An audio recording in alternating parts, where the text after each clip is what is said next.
And so I believe that just as there is a cataclysmic shift happening in society today, there's also a shift that is and will be happening amongst God's people, the church.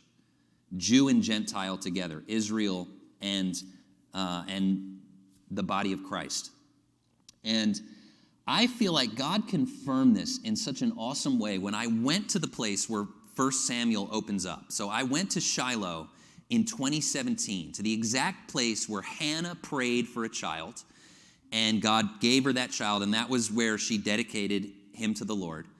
And I got to go on a tour. Many of you remember this, through the whole Holy Land thing, but specifically to Shiloh, which is a place not many people get to go because it's in more of a dangerous area. So most tours through the Holy Land don't cover Shiloh because of the political situation there.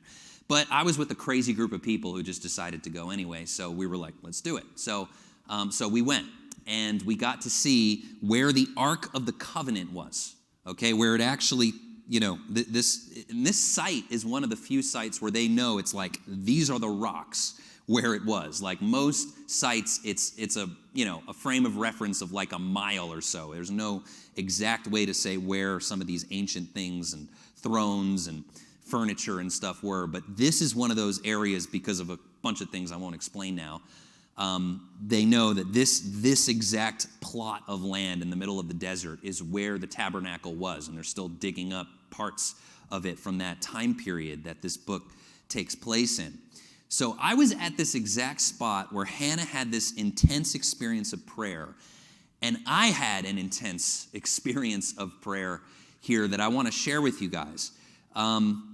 So we went there with a group. It was a big group. There was 3 buses of us going around the nation, and it was probably, I'd say, around 80 people or so. And we were with Dr. Brian Simmons and his wife Candace, who are the lead translators behind the Passion Translation Bible. And they've become good friends, and they're amazing people. But they get people together from all over the world, and they go to Israel, and they do a bunch of stuff there, ministry and different things. And so they gathered us together around this spot where the tabernacle was, that small tented temple area with the Ark of the Covenant, the holy place, all of that. And Candace stood up in front of the group as we were all kind of getting situated, and she said to the group, I had a dream last night where someone was starting a new church. And she said, I feel like we need to pray for someone in this group that's starting a new church. Now, no one raised their hands.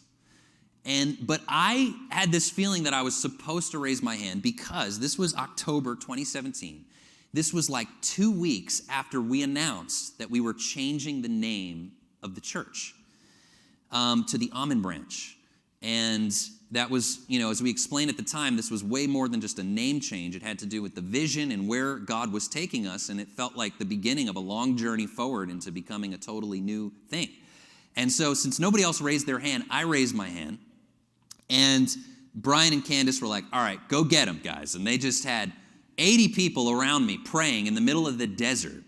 And I just felt the power of God come over me. I hit the ground. I don't know what our Jewish tour guides were thinking at this moment that I'm lying on the ground, like convulsing, as people are praying and shouting and declaring all these things. But what really did it for me is when the guy next to me, this guy from Pittsburgh, who was a worship leader, who I'd never met, doesn't know anything about our church, all of a sudden in the middle of the prayer, he starts shouting the words, house of wine. He starts saying, house of wine, house of wine. And for those of you who've been a part of our gatherings here for a while, you know that that's a very unique phrase that not a lot of people use. It's from a very obscure passage in the Bible, but we've used that here to describe a church gathering. And the reason we say a house of wine instead of a house of prayer, not that there's anything wrong with that, is that the wine reminds us of the new covenant of Jesus. It reminds us of his grace. It reminds us of what he has done for us before we can do anything for him.